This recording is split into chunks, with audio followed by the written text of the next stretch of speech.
മലയാള സിനിമയുടെ മഹാപ്രതിഭ അതായിരുന്നു തിലകൻ.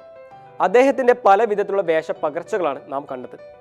അച്യുതൻ നായരും ചാക്കോ മാഷും അലിയാരും അനന്തൻ നമ്പ്യാരും തമ്പിയും ബാലരാമനും പ്രഭാകര മേനോനും രാമനും കരീമിക്കയും അങ്ങനെയുള്ള വിവിധ വേഷങ്ങൾ.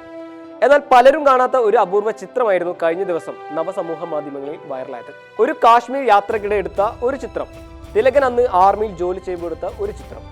താരത്തിന്റെ പട്ടാള ജീവിതത്തെക്കുറിച്ച് അന്തരിച്ച പ്രശസ്ത തിരക്കഥാകൃത്ത് ജോൺ പോൾ പറഞ്ഞ വാക്കുകളാണ് ഇവിടെ ശ്രദ്ധ നേടുന്നത്.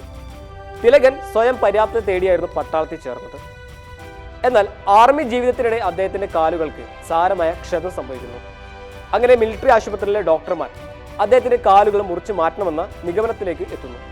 മിലിറ്ററി ആശുപത്രിയിലെ ഡോക്ടർമാർ അത്തരമൊരു തീരുമാനമെടുത്താൽ അത് നടപ്പാക്കുന്നതിന് രോഗിയുടെ കുടുംബത്തിന്റെയോ അനുമതി ചോദിക്കേണ്ടതില്ലായിരുന്നു.